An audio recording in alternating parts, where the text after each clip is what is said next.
Morning, everyone. What's up? My kids brought me home a cold as an end of school year present, and I've been feeling pretty rough, and I haven't had a voice until today, so I've just been plugging away in the garden, and I finally have a voice to talk to you guys. So I'm going to do some morning chores here and show you what we've been doing around the farm, because I've still been working away out here, putting stuff in the ground, and I'm going to go move a chicken pen. So I'm going to drive my husband's Jeep, which I don't particularly enjoy, but here we go.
So I'm just going to leave the Jeep there for right now. I'll move it later. It's not my favorite because it's hard for me to get in and out of because there's no step side on it. Normally I move this pen with just a four-wheeler, and that's all I need. So it doesn't really require the Jeep, but that's just what we have available. My four-wheeler is currently out of commission. It needs some work. So, and of course, there's lots of other stuff for us to be getting done here. So the four-wheeler is kind of on the back burner for the time being. So, but we try and move the pen every couple days, depending on how many chickens are in it, depending on the grass quality. As the season heats up and the grass becomes less, it doesn't recover as well because it's so dry, then we will move it more often. So, but you can see, right, this is where the chickens have been running. You can just see how much greener it is where they've been, because it's just had such a hit of nitrogen. So, and the only real issue with having the chickens on the lawn like this is they dig holes in it, and it's really kind of, gotta watch your ankle. So, the Meat Kings are looking fantastic. I'm gonna have to do a repair to my pen, I think, but we're gonna pull the feeders out of this and the waterer and move these guys along too. Boots is coming for a visit. Hey Boots. Hey buddy. You gonna help me move the chickens, or are you just gonna terrify them? Ready? Alright.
So usually what I do is I feed them and then I circle back with the waterers after I've fed everybody else, which is what I'm going to do.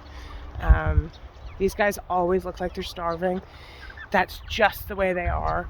It has nothing to do with them not getting fed enough. It's just the breed. They're hungry hippos and they eat a stunning amount of food. But we're really happy with the way they look. They're clean. They're not stinky because they're out on pasture. So they're coming along nice. These guys will be 6 weeks old this week.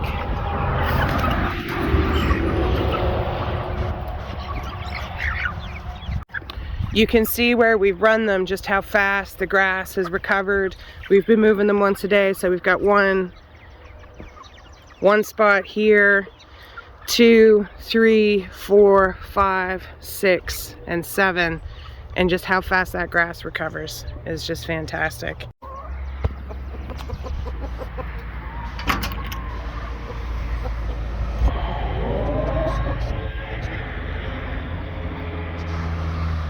Our black copper Moran is laying some spotty eggs here. She hasn't laid in ages. So it took a while to get this garden cleaned out. I kind of let it get a little overgrown this year, and I normally don't. But this year I've decided to grow pumpkins in it. So I've got some pumpkins that I transplanted and then pumpkins that I've direct seeded. And then here I've got like 4 rows of yellow beans because they're super popular here. They're not my favorite, but they sell really well. So that's what we're growing. And in with the pumpkins, what I've done is I've planted some corn. And this corn is just coming up. It's right here. So, and we've got, these are,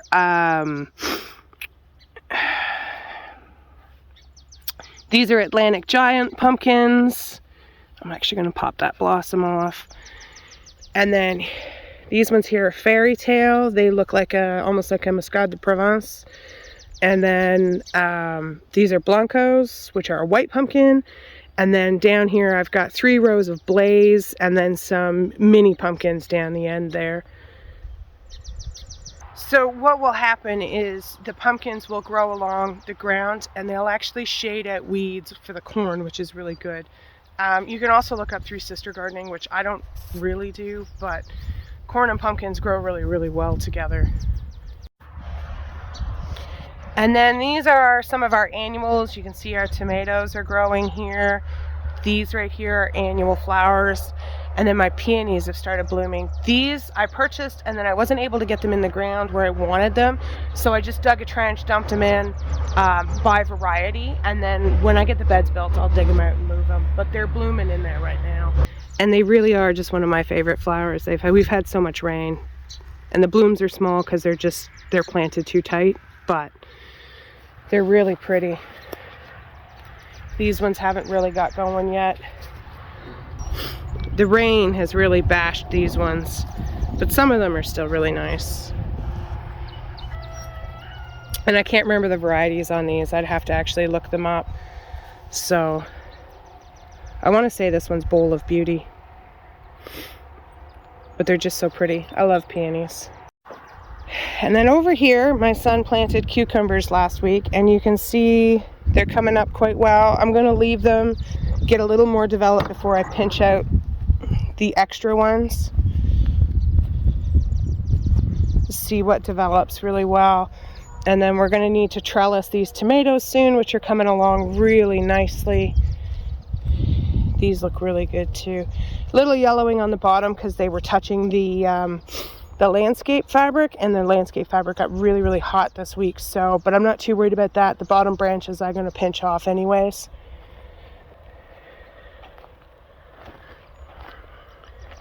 So it's snapdragons here, and then a bunch of varieties of basil, which is starting to recover and look really, really nice. It actually gets quite tall.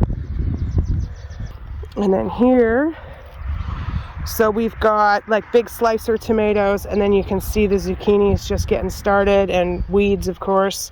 So, but I'd rather just weed a little spot than the whole bed. So the fabric really helps, and it keeps the soil nice and warm. And then here's our cabbages. So we've got some red cabbages. The cabbages are looking really, really good. I have to admit, I think there's more than one variety came in that seed packet, because they're looking a little different. They're starting to head up, some of them, which is nice. But otherwise they look pretty healthy. The kale that we started together, I'll link the video where we started it, but it just looks fantastic. And this freezes super well. You can cook it down for smoothies and stuff like that as well. And then over here we've got celery, and this celery is coming along really nice. So at this point I'll actually pinch off a few leaves here and there and use it, because it tastes really, really good. It just has so much more flavor than the store-bought. And then here, for some reason, my net is sagging a bit with all the peas on it. I need to pull it up a bit, I think. But the peas are doing really well. I'm hoping you'll see the lettuce is there that we've been cutting. And we're just about to get some pea blossoms, I think. So we should have peas fairly soon. You can see here, this is where I harvested lettuce on Friday, and it's already starting to recover. And it's just looking really great. And then this is the lettuce here. You can see the difference. This is where I harvested, this is where I stopped. And I'm going to harvest all of this to go to the market here, probably on Thursday or Friday morning. And then here on this side, we've got sunflowers coming along really nicely. They're getting munched a little bit, but nothing too bad. So we're going to replant here. I don't know what happened to my radishes, but that is a very, very sad stand of radishes. So I'm probably going to plant something else there and put radishes elsewhere, because clearly they didn't do well here. I don't know what happened, but there we are. And then here I have a grow bag with tomatoes, and they're potatoes, and I keep checking them for bugs, and I haven't noticed any on these. The bugs have not found these potatoes yet, and that's because potato bugs overwinter in the soil. So because potato bugs overwinter in the soil, if you've ever had potatoes in a place before, they will come back, and they hatch in the soil, they come up, and they start eating your potato plants. And so you've got to be pretty diligent to get the bugs off. So, but in the grow bags, it's new soil. It's probably never had bugs in it, so it's a non-issue. So here is some of our cut flowers. This is bachelor's buttons, and we're going to get a nice harvest off of these soon. And then you can see our status is getting ready to bloom. And it's just a real nice stand of status. It looks good. Could do a little bit of weeding in here. And then we've got snapdragons that are looking quite good. Just look at this lettuce, guys. Isn't this fabulous? It looks so great. We've just had so much rain. Ooh, boots. We have a cat that wants to be part of everything, and I keep tripping on him. So, and then I gotta clean out the end of this row, which I haven't done yet, because I've been working on getting the pumpkins planted. So here is our potatoes, which are looking really, really nice. And then I did this bed. Oop, there. I can't really see, the screen's really dark. And this is all green beans, and then right up against the high tunnel there's some sunflowers coming in. So, and then we're going to continue weeding this across to the garlic, and I'll get 2 more beds in there, and I'll put some other stuff in there. So I keep coming out to these potatoes every day, and I'm just checking all over for eggs. And I think we've managed to get ahead of them because I'm really not seeing. I had a little look at these earlier today, and I'm just not seeing the bugs or the eggs, which is great.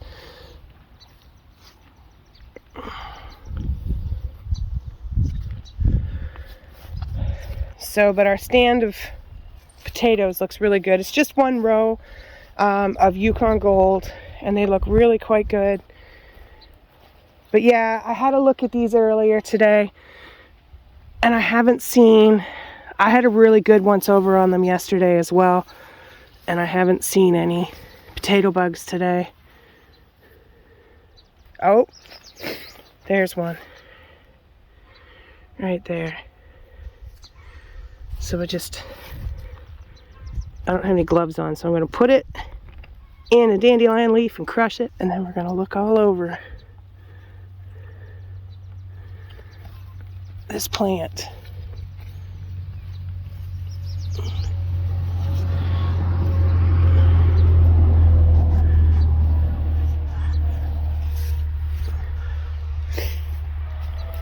But otherwise, they're looking quite healthy.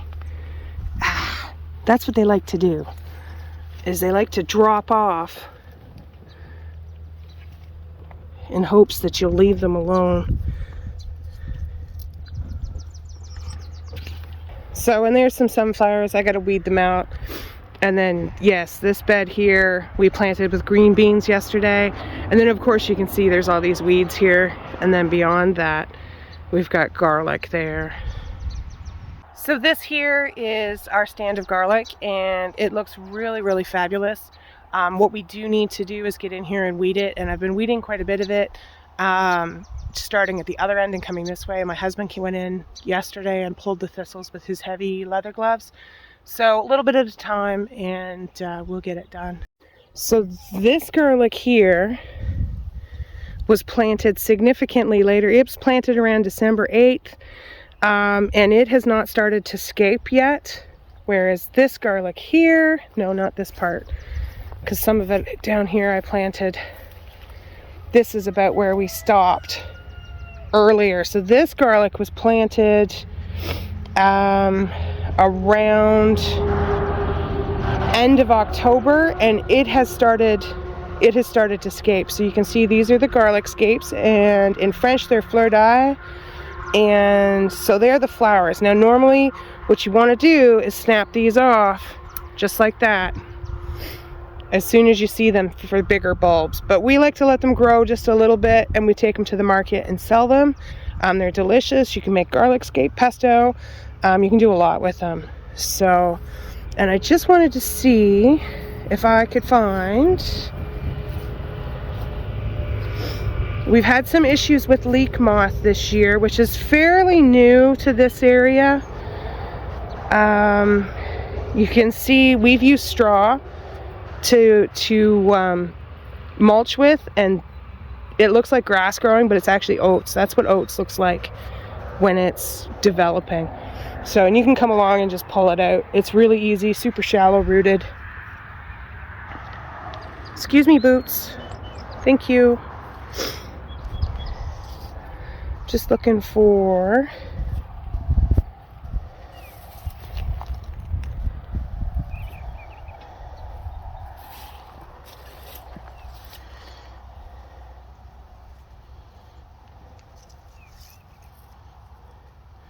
for the most part, I have stopped the leek moth damage, but what they do is they get in here and they burrow their way in, and they're a little worm. And they make a hole in it, and they munch their way through before they form a chrysalis. But I don't see anything on this one. There's nothing in it. So, I'll move this back a bit. There we go. So leek moth, it's a moth, and it lays eggs on your garlic. And what happens is when the eggs hatch, you get like this window painting effect as the little larvae eat through your garlic. And now I don't see a whole lot of damage. I do spray for them. You can net for it. I spray what's called BTK, Bacillus thuringiensis. I can't remember the K. I'll put it down below. But for the most part, I spray every 10 days and after it rains. And I've managed to stay ahead of them pretty much this year. So I don't have a whole lot of damage. But this right here is leek moth damage. So you don't have to spray. You can net your crop. That works as well. But otherwise, this stand of garlic is looking fantastic. I'm thrilled with it. It looks so good this year. It's just great, great, great crop. So, and then here where this black tarp is, I'm actually going to get this opened up and get something planted in there. There's no point wasting the ground. We'll put something in. So, okay, Boots, you gotta move. That poor cat, I swear, I step on him multiple times a day. So here's some garlic that I transplanted that I found in these 2 beds when I was cleaning them out. And I gotta get in here and weed because the weeds are loving this rain as much as everything else. And then here, Boots, elsewhere. You can see my cucumbers are just starting to come up that I've planted, and they look great. And we've got some lettuces along here. I've planted some melons and stuff along here, and I'm kind of hoping to see them pop up, but I don't see them yet. Aha! Right there. There's a melon right there. Boots, no. This cat has to be a part of everything. So, but everything's coming up real nice. These are some romaine lettuce. These are our pole beans that are coming along really nice. And again, I got to get in here and weed, but the pole beans are starting to flower as well here. So, and then they'll start climbing pretty soon. But the cucumbers are coming. Here's our dill, which is also looking really fantastic.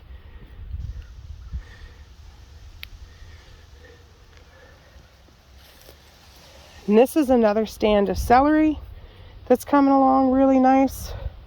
And then this is a weedy mess, but I gotta wait for certain things to germinate so that I can differentiate between the weeds and the plants.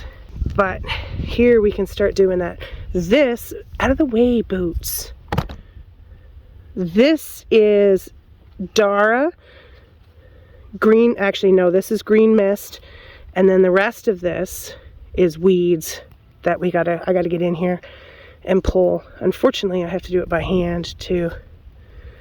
Boots.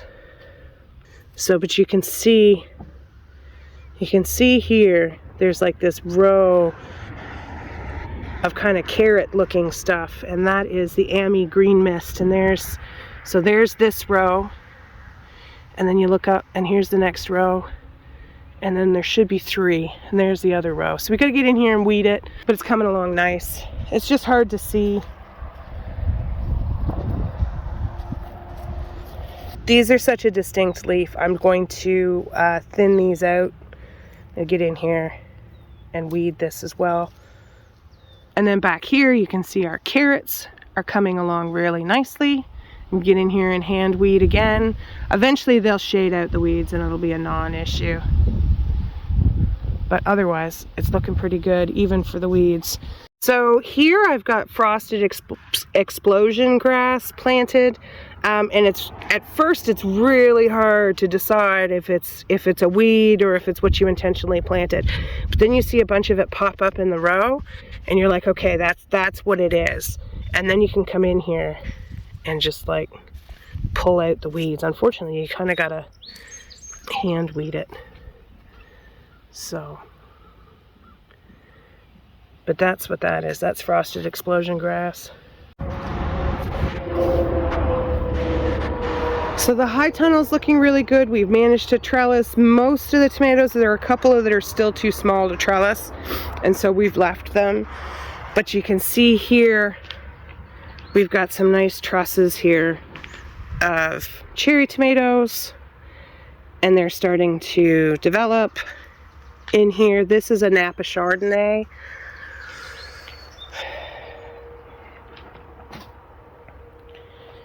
And then these are Tabasco peppers, which are starting to take off. I don't remember what those are. Oh, those are cayenne peppers. I had to think about that for a second. Those are cayenne peppers coming along. And then these are banana peppers, which have just put on a whole bunch of new growth. They're looking really good. Well, hey Luna, is this your new nappy place? Hi. Hey. It's nice and peaceful in here.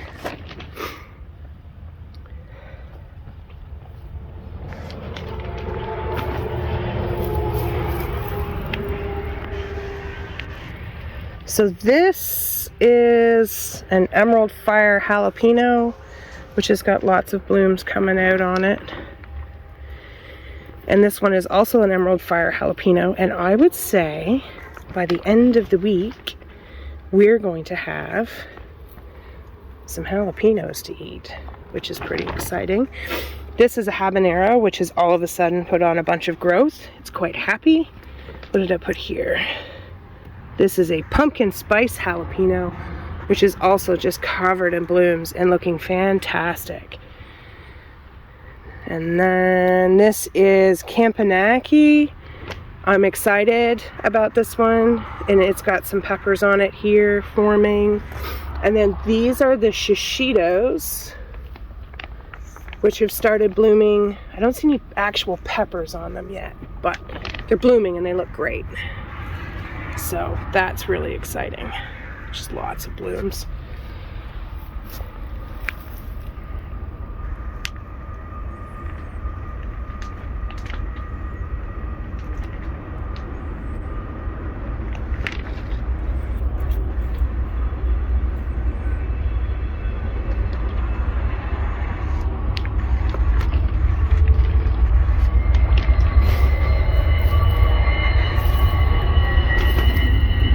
So, and then some datil, pumpkin spice jalapenos with one forming on it.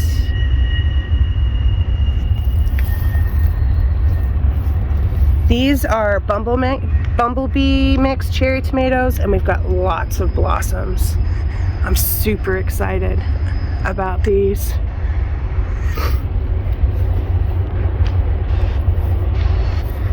And so as I come in here and I look, I just prune because we don't want these suckers on here. And then I'm just going to twist that around a little bit and trellis.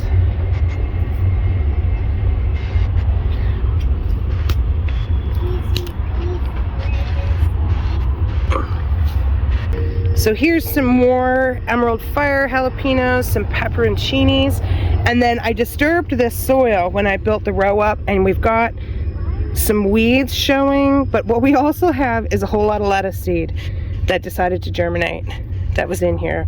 So I'm just gonna let it go, and I'll pick it as a baby green and call it good. And then this is holy basil that I planted. Boots, please stay out. And I've got some cucumbers to grow up the back of this row. But the holy basil is looking really good. And it just smells fantastic. So this is actually a micro dwarf tomato called Délice de Noël, and I'm sure I'm saying that wrong. But it is just loaded with blossoms all of a sudden. And it's just looking great. I'm pretty excited about this. So this is a little overgrown, but it's what it is. Just, isn't this beautiful?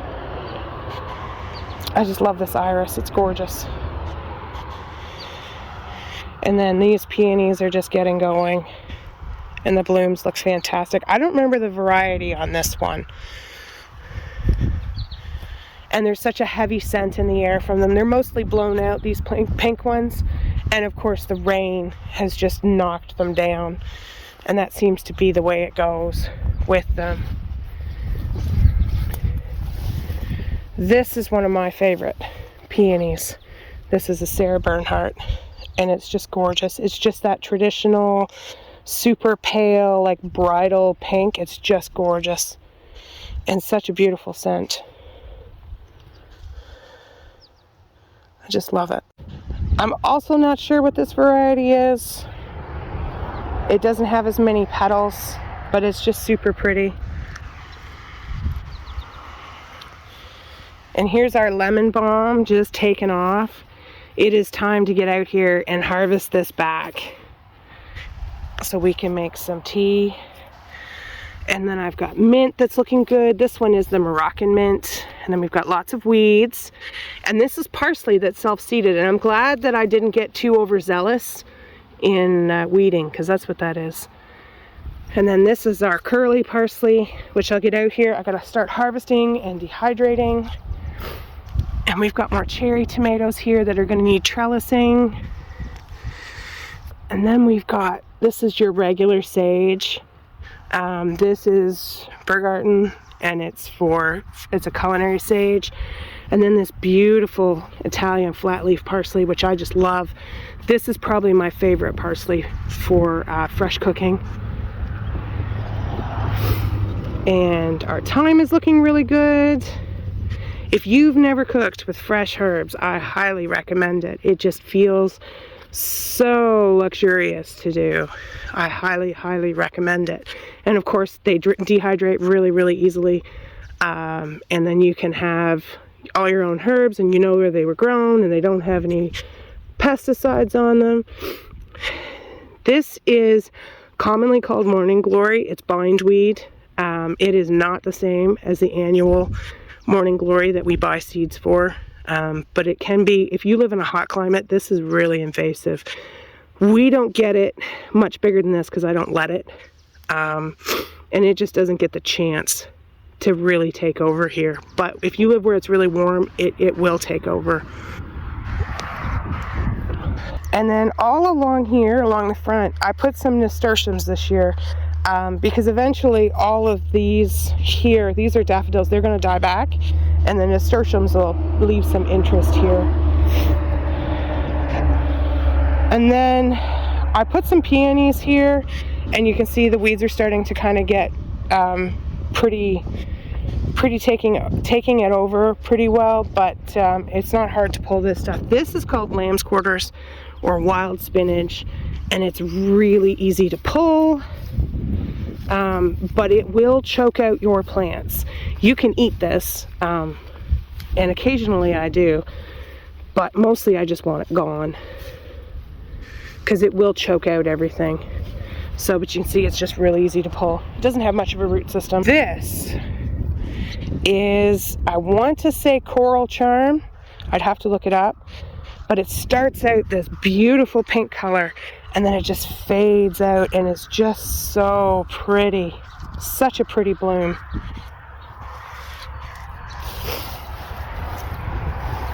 And then this one here is a white peony. Look at the size of this blossom. It's called Festiva Maxima, and it's just so beautiful. It's got just a little, my hands are muddy now, but it's got just a little touch of pink in it.